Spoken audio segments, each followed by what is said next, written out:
आज हम जा रहे हैं चंडीगढ़ से वृंदावन। दिमाग यात्रा ऐप से एक एनुअल पास ले लिया जो कि हमें 3,000 रुपए का पड़ा है।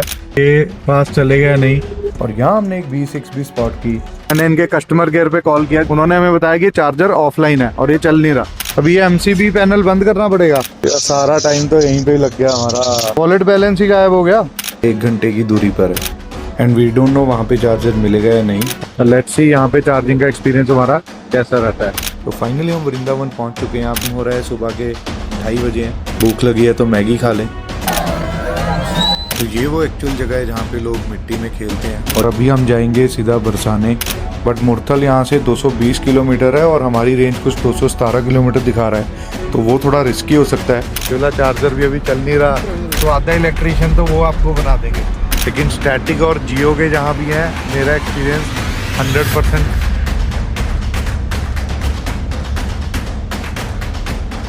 आज हम जा रहे हैं चंडीगढ़ से वृंदावन और हमारी गाड़ी कुछ अराउंड 74% चार्ज थी, तो मैंने सोचा कि गाड़ी को फुल चार्ज कर लिया जाए।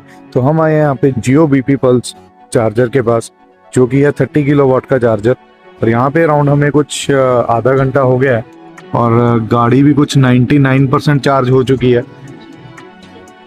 बस 4-5 मिनट और फिर हम गाड़ी को लेकर निकलेंगे वृंदावन। चंडीगढ़ से अगर मैं बात करूं तो वृंदावन है अराउंड 450 किलोमीटर्स। तो वीडियो में पूरा बने रहिए, क्योंकि इस वीडियो में मैं आपको दिखाऊंगा इसकी रेंज का पूरा टेस्ट और रास्ते में कहां कहां हमें चार्ज करना चाहिए। तो वो सभी डिटेल्स आपको इस पूरी वीडियो में मिलेंगी, तो वीडियो के एंड तक बने रहिएगा। तो इस गाड़ी हो गई है हमारी फुल चार्ज और हम निकल पड़े हैं। अब देख सकते हैं यहाँ पे 99% है और 622 किलोमीटर दिखा रहा है। गाड़ी बिल्कुल ऑन है और AC भी ऑन है। तो गाइस, जैसा कि हमें पता है कि रास्ते में बहुत सारे टोल्स आने वाले हैं, तो हमने राजमार्ग यात्रा ऐप से एक एनुअल पास ले लिया जो कि हमें 3,000 रुपए का पड़ा है। और इसके बाद 1 साल तक हमारे 200 टोल्स हम क्रॉस कर सकते हैं। और गाइस, ये पास लेने का जो प्रोसेस था बहुत ही इजी था और पास लेते ही पास एक्टिवेट हो चुका है। लेट्स सी पहला टोल जब हम क्रॉस करेंगे तो कैसा रहता है। ये गाड़ी हमने बिल्कुल एडास पे लगाई हुई है। यहाँ पे लेन मार्किंग काफी अच्छी है, जिसकी वजह से गाड़ी इसको पूरा फॉलो करते हुए चल रही है। थोड़ा सा अपने आप को रिलैक्स कर रहे हैं यहाँ पे। ये है अंबाला दिल्ली हाईवे। और अभी आप देख सकते हैं यहाँ पे हम कुछ अराउंड 49 किलोमीटर चल चुके हैं और 49 किलोमीटर चलने में हमें अराउंड 1 घंटे का टाइम लग गया है, जहाँ पे हमें 7.4 किलोवाट की रेंज मिल रही है। अभी अगर मैं रिमेनिंग किलोमीटर्स और जो किलोमीटर्स हमने चला लिए उसको प्लस करता हूँ तो ऑलमोस्ट 590 का हमें यहाँ पे रेंज दिख रहा है। तो अभी हम 100 किलोमीटर से ऊपर चल चुके हैं। आप देख सकते हैं यहाँ पे 102 किलोमीटर हम चल चुके हैं और अभी हम पहुंचने वाले हैं करनाल ऑलमोस्ट आधे घंटे में। तो अगर मैं अभी रिमेनिंग रेंज और कंप्लीटेड किलोमीटर्स को प्लस करता हूँ तो ये कुछ 595 किलोमीटर आते हैं यहाँ पे। एवरेज स्पीड हमारी 55 की रही है, जो कि ऑलमोस्ट हमने 1 घंटा 50 मिनट में कवर किया। और यहाँ पे आप देख सकते हैं 8 किलोमीटर पर किलोवाट के हिसाब से हमें रेंज अभी मिल रही है। तो गाइज, अभी हम चले हैं 133 किलोमीटर। यहाँ पे हमने लिया एक स्टॉप कुछ खाने पीने के लिए, जो कि है नीलकंठ स्टार ढाबा।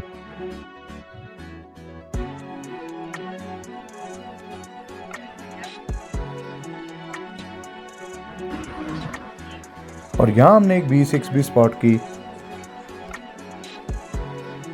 तो ये आ गई है हमारी मील। इसको खाने के बाद हम फिर से अपना सफर शुरू करेंगे। अभी हम चल पड़े हैं फिर से और हमारा नेक्स्ट स्टॉप रहेगा मन्नत हवेली मुरथल में। अभी आप देख सकते हैं ऑलमोस्ट 150 किलोमीटर हो गए हैं और अगर मैं रिमेनिंग किलोमीटर ऐड कर लूँ तो ये कुछ 590 किलोमीटर बनेंगे। और एवरेज स्पीड हमारी दिखा रहा है 49 किलोमीटर, क्योंकि अभी हम ऑलमोस्ट आधा घंटा रुक के हमने कुछ खाया पिया भी था और इसको कवर करने में हमें कुछ 3 घंटे का समय लग गया। तो भाई, जैसा कि हमने कहा था एनुअल पास एक्टिवेट कराने के बाद ये पास चलेगा नहीं, तो आप देख सकते हो ये बिल्कुल फ्लॉलेसली वर्क कर रहा है और इमीडिएटली एक्टिवेट हो जाता है ये पास। तो अगर आप मेरे से पूछेंगे कि ये फायदे का सौदा है, हाँ बिल्कुल ये फायदे का सौदा है, क्योंकि 1 साल तक वैलिड है। तो गाइस ये सोनीपत की मन्नत हवेली है जहाँ पे हमें ये वाला चार्जर मिला है।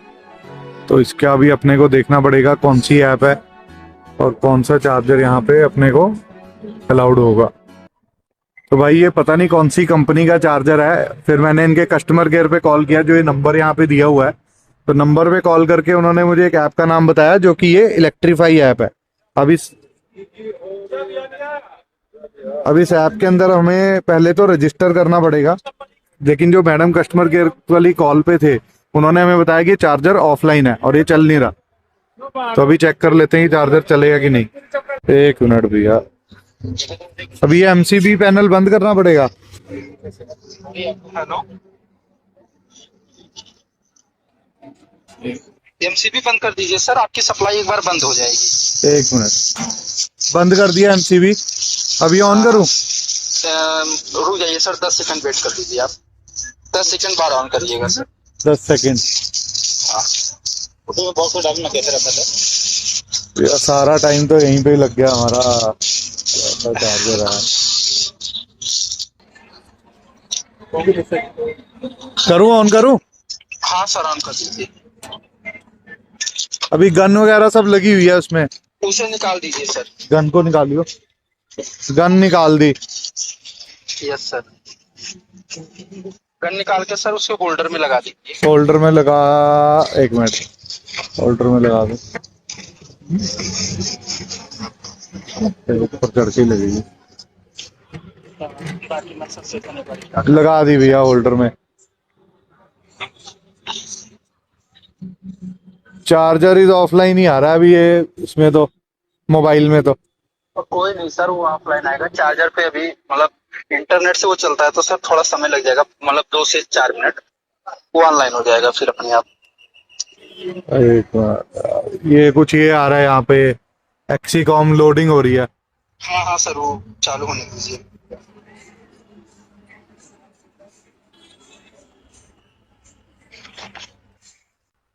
तो अभी फाइनली हमें कंफर्मेशन आई है कि चार्जर चल गया है। हाँ, ये नहीं, ऊपर वोल्टर पे लगानी है एक बार। होल्डर में लगानी जरूरी है?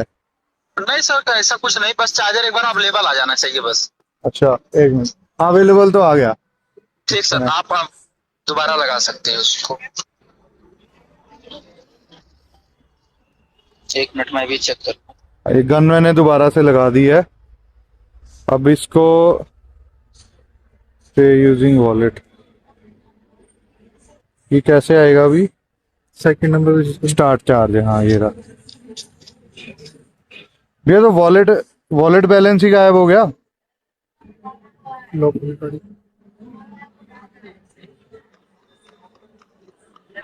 ये तो है भैया, वॉलेट बैलेंस ही नहीं दिखा रहा अभी। कितना दिखा रहा सर अभी? 1 रुपये 46 पैसे। एक बार सर ऐप को मतलब बैकग्राउंड से हटा के फिर से लगाइए, मतलब ऑन करिए। रुको 1 मिनट। यार ये तो ना कम से कम हमारा आधा घंटा यहीं पे लग गया यार।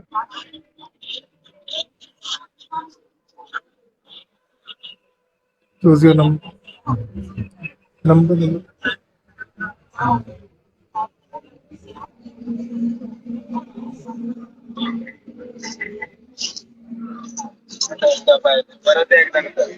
वेरीफाई कर दो। अच्छा 1 दोबारा कर लेगा।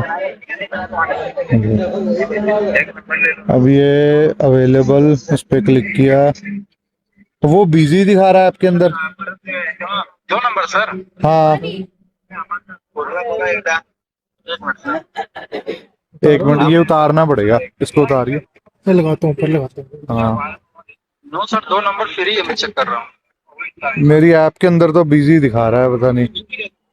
दोबारा ऐप चला रहा हूँ। होगा सर, 1 नंबर कनेक्टर एक बिजी है, कनेक्टर 2 फ्री है। रुको, दोबारा चला। आगे खड़ी है। और तुम आ गई क्या? हाँ कनेक्टेड टू अवेलेबल है, ठीक है। Yes sir, connector 2। भैया वॉलेट में तो अभी बैलेंस ही नहीं आ रहा, 0 दिखा रहा है। एक्चुअली सर वो हो सकता है थोड़ा समय लग रहा है वापस आने में। अभी आप क्या करूं यार, मेरे को तो खड़े कर दिया तुमने यहाँ पे यार। वही करने वाला है ना, आप क्या कर रहे हो वो पूछना कोई पड़ेगा। नहीं, वो तो मैं इसलिए आई थी। वहां से आप करो, अब कुछ करो जो भी है। एक मिनट सर मैं करता हूँ, आपका पेमेंट सर जल्द से जल्द से आपके वॉलेट में करवा रहा हूँ। 2 मिनट का समय दीजिए सर। और मेन भैया वहीं से स्टार्ट कर सकते हो चार्जिंग। जब बड़ी मुश्किल से इन्होंने मेरे वॉलेट में फिर से पैसा रिफ्लेक्ट किया है, तो अब चार्जर लगा के देखते हैं फाइनली चलेगा कि नहीं।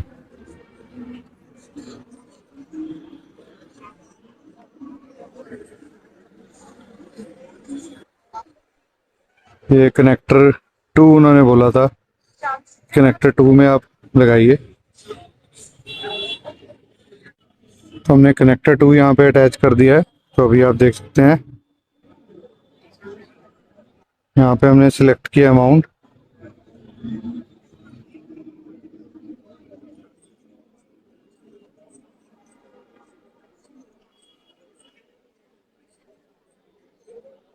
ये हमने यहाँ पे स्टार्ट कर दिया है, बुकिंग सक्सेसफुल हो गई है।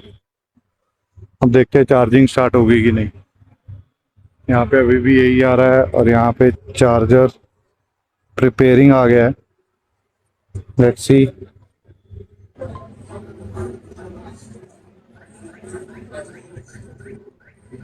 और ये फाइनली गाइस चार्जिंग हमारी स्टार्ट हो गई है। थैंक गॉड, आफ्टर 30 और 45 मिनट्स हमारी ये चार्जिंग स्टार्ट हुई है। और बहुत ही हमें परेशानी उठानी पड़ी है इस चार्जिंग को स्टार्ट करने में। लेकिन जो इनकी कॉल सेंटर वाली टीम थी वो क्विक थी, उन्होंने सपोर्ट किया। बट अभी भी मैं बोलूँगा कि चार्जिंग इंफ्रास्ट्रक्चर जो है वो बहुत ही ख़राब हालत में है। चार्जिंग यहाँ पे बहुत मुश्किल के बाद हमें करनी पड़ी है, बहुत ही मुश्किल के बाद।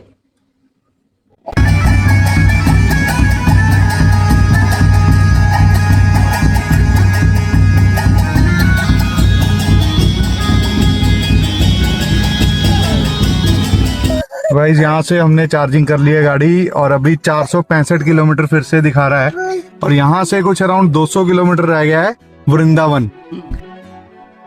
तो अभी हम चल चुके हैं टोटल 261 किलोमीटर और अभी हमारे पास जो टोटल रिमेनिंग रेंज है वो है 363 किलोमीटर आफ्टर चार्जिंग फ्रॉम मन्नत हवेली। तो गाइस टोटल 326 किलोमीटर हो चुके हैं और अभी हमें जो रिमेनिंग रेंज दिखा रहा है वो है 260 किलोमीटर्स।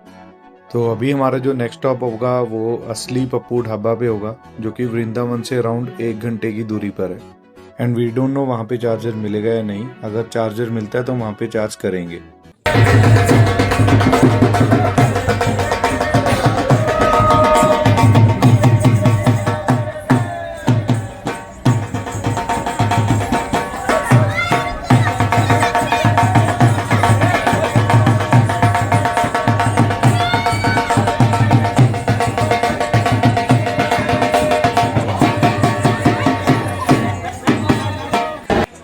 तो गाइस ढाबा तो बहुत बढ़िया है, यहाँ की वाइब भी अलग है और खाना भी होपफुली बहुत अच्छा ही होगा। तो अभी गाइस किलोमीटर्स बचे हैं 203 और यहाँ पर भी हमें एक चार्जर मिल गया है। तो यहाँ खाना खाने रुके हैं हम, तो साथ में चार्जिंग पे भी लगा देंगे। तो भाई यहाँ पे हमें स्टैटिक का चार्जर मिल गया है। जनरली स्टैटिक का बहुत अच्छा फीडबैक है चार्जिंग का। लेट्स सी यहाँ पे चार्जिंग का एक्सपीरियंस हमारा कैसा रहता है। यहाँ पे गाइस 600 रुपये देके 500 रुपये की हमें चार्जिंग मिलती है और आई थिंक चार्जर ये वर्किंग है अच्छे से। इसको हम चार्जिंग यहाँ से स्टार्ट कर लेते हैं। यहाँ पे हमने चार्जिंग इनिशिएट कर दी है। तो अभी तक टोटल हम 600 प्लस 300 प्लस 600 यानी 1200 और 300 1500 रुपये की चार्जिंग कर चुके हैं। गाड़ी हमने अभी 201 किलोमीटर पे शो कर रहा था, तब हमने चार्जिंग पे लगाई थी। और यहाँ से कुछ अराउंड कितना रहेगा 40 किलोमीटर है वृंदावन। तो गाइस अभी दिख रहा है 454 किलोमीटर आफ्टर चार्जिंग। तो यहाँ से कुछ ऑलमोस्ट 1 घंटा लगेगा हमें वृंदावन पहुँचने में। तो फाइनली हम वृंदावन पहुँच चुके हैं। आप देख सकते हैं यहाँ पे एंट्रेंस गेट और यहाँ से हमें अपने होटल पहुँचने में लगेंगे 10 से 15 मिनट, जो कि है 5 से 6 किलोमीटर दूर। और टोटल अभी रिमेनिंग रेंज जो है वो 371 किलोमीटर है और टोटल हमने अभी तक 425 किलोमीटर का सफ़र तय कर लिया है। और गाइस होटल पहुंचने के बाद हमारा प्लान है प्रेमानंद जी के दर्शन करने का। तो रात को ही हम वहां पे पहुंच जाएंगे और वहां पे उनका जो आने का टाइम है वो है सुबह के 3 बजे का टाइम। गाइस हम यहाँ पे पहुंच गए हैं, टाइम हो रहा है सुबह के 2:30 बजे हैं और हमने सोचा कि थोड़ा सा भूख लगी है तो मैगी खा लें। यहाँ पास में एक दुकान थी तो यहाँ पे हमें मैगी मिल गई, लेकिन यहाँ पे गाइस बहुत ज़्यादा रश था, लाखों की तादाद में लोग आए हुए हैं और यहाँ पे कुछ अनाउंसमेंट्स भी हो रही हैं ताकि कुछ प्रिकॉशंस लें और भीड़ कंट्रोल में रहे। राधा नाम संकीर्तन करते हुए दर्शन करें बस अभी और किसी। तो गाइस अभी वेट कर रहे हैं, बहुत देर से हम खड़े हैं, अराउंड 2-3 घंटे से हम यहाँ पे खड़े हैं। बस प्रेमानंद जी महाराज आने ही वाले हैं। यहाँ पे आप देख सकते हैं सड़क भी बिल्कुल सजा दी गई है फूलों से। एंड फाइनली गाइस आप देख सकते हैं, आप भी दर्शन कर सकते हैं प्रेमानंद जी महाराज के।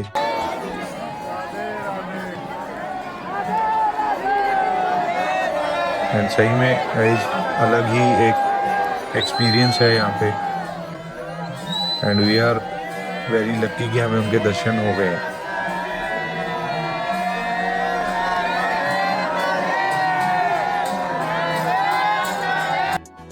तो अभी हम निकल चुके हैं रमन रेती बांके बिहारी जी के दर्शन करने के बाद। यहाँ पे आप देख सकते हैं जो रिमेनिंग रेंज है हमारी वो 332 किलोमीटर की है और टोटल हमने 446 किलोमीटर का सफर तय कर लिया है।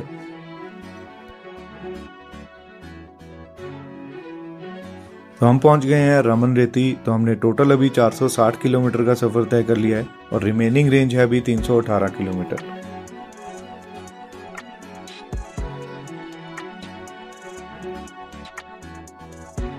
रमन रेती में कहते हैं जब कृष्ण जी अपने बाल रूप में थे तो यहाँ पर मिट्टी में खेलते थे, तो यहाँ की मिट्टी को बहुत अच्छा माना जाता है और लोग आज भी यहाँ पे मिट्टी में खेलते हैं।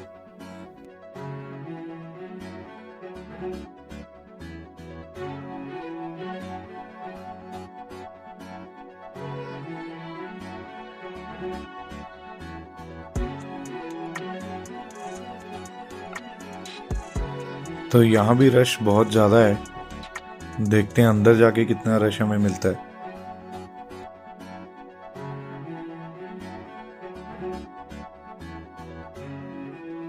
तो ये वो एक्चुअल जगह है जहाँ पे लोग मिट्टी में खेलते हैं और यहीं पर कहा जाता है कि कृष्ण जी अपने बाल रूप में मिट्टी में खेला करते थे।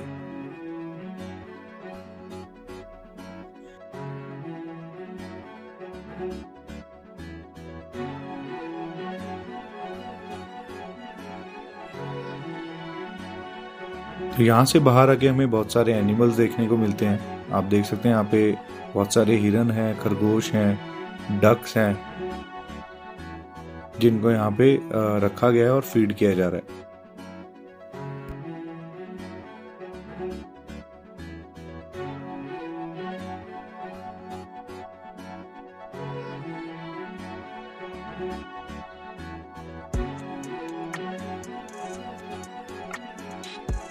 तो अभी हम निकल चुके हैं रमन रेती से और हमारा जो नेक्स्ट स्टॉप है वो है गोवर्धन पर्वत और अभी हम टोटल चल चुके हैं 422 किलोमीटर और जो हमारी रिमेनिंग रेंज है वो है 305 किलोमीटर।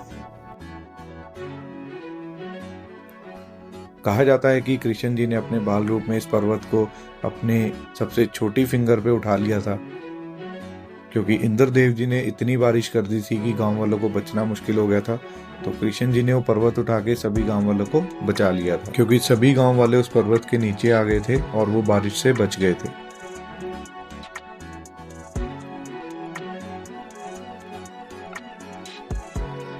तो हम पहुंच गए हैं गोवर्धन पर्वत और यही वो जगह है जहाँ पे कृष्ण जी ने पर्वत को अपनी सबसे छोटी फिंगर पे उठा लिया था। कहा जाता है कि इस पर्वत की पूरी परिक्रमा हमें करनी चाहिए और यहाँ पे बहुत सारे मंदिर आते हैं बीच में और उन मंदिरों में भी हमें जाना चाहिए। तो ये है राधा कुंड जिसे कृष्ण जी ने अपनी बांसुरी से बनाया था और ये भी है गोवर्धन पर्वत पर ही।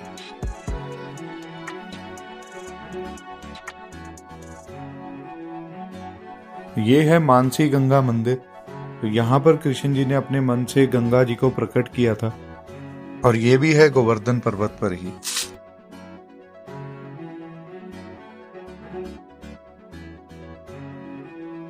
तो अभी हम निकल चुके हैं गोवर्धन पर्वत से और अभी हम जाएंगे सीधा बरसाने।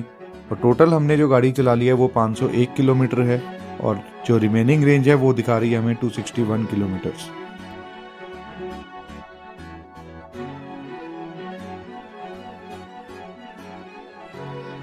तो फाइनली हम पहुंच गए हैं बरसाना और टोटल हमने 531 किलोमीटर का सफ़र तय कर लिया है और जो रिमेनिंग रेंज है वो है 232 किलोमीटर्स।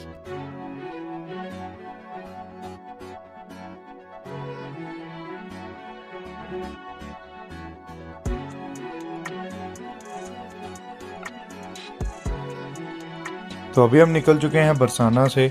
तो हमने सोचा था कि मुरथल में एक स्टॉप लेंगे, बट मुरथल यहाँ से 220 किलोमीटर है और हमारी रेंज कुछ 217 किलोमीटर दिखा रहा है, तो वो थोड़ा रिस्की हो सकता है। तो इन बिटवीन जो भी हमें चार्जर मिलेगा वहाँ पे स्टॉप लेंगे। तो यमुना एक्सप्रेस वे पे एक चार्जर दिखा रहा है जो कि अराउंड यहाँ से 90 किलोमीटर है। तो ये यमुना एक्सप्रेस पे जो चार्जर लगा हुआ है यमुना एक्सप्रेस वे पे, ये वाला चार्जर भी अभी चल नहीं रहा। गन मैंने प्लग करी लेकिन फिर भी चल नहीं रहा। अब ये फिर से जो इसके पीछे ये मेन स्विच वाला बॉक्स लगा है, इसमें लीवर ऑन ऑफ करके अभी हम चेक कर रहे हैं, जैसा कि कस्टमर केयर वालों ने हमें बताया। अभी देखते हैं चार्जिंग चलती है कि नहीं। बट अगेन बड़ा ही बैड एक्सपीरियंस रहा है चार्जिंग का। पिछले 15 मिनट से हम देख रहे हैं चार्जिंग लेकिन अभी तक हो नहीं रही है। ये यमुना एक्सप्रेस वे पे जो चार्जर था टाटा का, ये तो नहीं चला। और नेक्स्ट स्टॉप हमारा जो था मूर्थल का, वो अभी 117-18 किलोमीटर है, लेकिन जो रिमेनिंग हमारी चार्जिंग है वो 114 किलोमीटर ही रह गई है। तो अभी देखते हैं नेक्स्ट स्टेशन कहाँ पर आता है चार्जिंग वाला और हम चार्ज कर पाएंगे कि नहीं। तो गाइज अभी 97 किलोमीटर से यहाँ पे शो कर रहा है और हमने अभी पावर सेविंग मोड एक्टिवेट कर दिया है। बट आई मस्ट से कि इंडिया का चार्जिंग इंफ्रास्ट्रक्चर इज पैथेटिक। हमने रास्ते में 3 चार्जर्स ट्राई करे जिसमें से 2 चार्जर्स बिल्कुल भी चल नहीं रहे थे। और अभी ऐसी सिचुएशन है कि मतलब कभी भी गाड़ी रुक सकती है और हमारी जो डेस्टिनेशन है वो अराउंड 80 किलोमीटर है। तो एज पर रेंज 16 किलोमीटर वहाँ तक पहुँचते हुए बचने चाहिए। और इन केस अगर वहाँ वाला चार्जिंग स्टेशन भी नहीं चलता हुआ तो गाइस हमें गाड़ी फिर टो ही करवानी पड़ेगी। तो इंडियन गवर्नमेंट से मेरी अपील यही है कि चार्जिंग इंफ्रास्ट्रक्चर को आप बढ़ाइए बजाय सब्सिडी देने के। सब्सिडी आप बांटते जा रहे हैं लेकिन चार्जर आपके चलते नहीं है। कंपनियां भी क्या करे, बढ़िया बढ़िया गाड़ियां निकाल दी, ज्यादा रेंज वाली गाड़ियां निकाल दी, है ना। इसमें गाड़ी की रेंज का कोई इशू नहीं है, रेंज मुझे बहुत बढ़िया मिली है गाड़ी में, गाड़ी से मुझे कोई प्रॉब्लम नहीं है। लेकिन जो चार्जिंग इंफ्रास्ट्रक्चर है उससे मुझे बहुत बड़ी प्रॉब्लम है। कंपनियां भी क्या कर लेंगी, इलेक्ट्रिक गाड़ियां निकाल रही हैं, अच्छी गाड़ियां निकाल रही हैं, लेकिन जब तक चार्जिंग इंफ्रास्ट्रक्चर ही नहीं होगा तो कैसे लोग उस गाड़ी को चला पाएंगे। चार्जर्स लगे हुए हैं लेकिन चलता नहीं है कोई चार्जर्स की मेंटेनेंस नहीं है। आधा इलेक्ट्रिशियन तो ये कॉल सेंटर वाले, अगर इनकी कॉल सेंटर पे कॉल करो तो आधा इलेक्ट्रिशियन तो वो आपको बना देंगे। कभी आपको मेन स्विच ऑन करना पड़ेगा, कभी ऑफ करना पड़ेगा, कभी गन दोबारा लगानी पड़ेगी, कभी निकालनी पड़ेगी। मतलब चार्जिंग इंफ्रास्ट्रक्चर एक तरफ और इनका यूजर इंटरफेस एक तरफ, दोनों तरफ ही बहुत बड़ा ग्लिच है जो कि ये ठीक होना चाहिए अगर ईवी को बढ़ावा देना है। Otherwise EVs are not recommended for those who want smooth ride.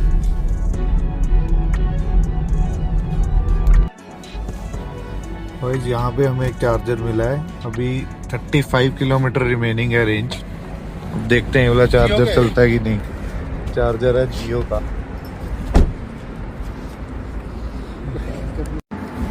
Thankfully guys ये वाला चार्जर चल रहा है। एंड गाइज एक चीज़ श्योर है, टाटा और अदानी के चार्जर जहाँ भी लगे हैं प्लीज़ मेक श्योर आप डबल श्योर होके जाएं कि ये चार्जर्स चलते हैं, आप कंफर्म करके जाएं। लेकिन स्टैटिक और जियो के जहाँ भी हैं मेरा एक्सपीरियंस 100% करेक्ट रहा है कि स्टैटिक और जियो के चार्जर जहाँ भी हैं वो चलते ही हैं। तो प्लीज़ मेक श्योर कि टाटा अदानी के जहाँ भी आपको चार्जर मिले वहाँ पे डबल श्योर होके जाइएगा, पहले कंफर्म करके जाइएगा, अदरवाइज आपको प्रॉब्लम हो सकती है।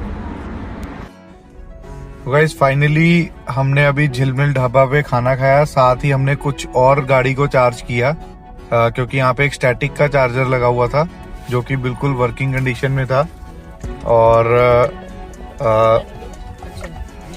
अभी रेंज जो है वो 298 किलोमीटर शो कर रही है और जो हमारा घर है वो अराउंड 198 किलोमीटर है। तो होपफुली जब हम घर पहुंचेंगे तो 100 किलोमीटर की रेंज बची होगी। फाइनली हम अपने घर पहुंच गए थे और घर पहुंचने के बाद जो ओडोमीटर है वो 12,193 किलोमीटर है और घर पहुंच के हमने गाड़ी को चार्ज कर लिया था 100%। और जब हम घर पहुंचे तो बैटरी जो रिमेनिंग थी वो थी सिर्फ 50 किलोमीटर।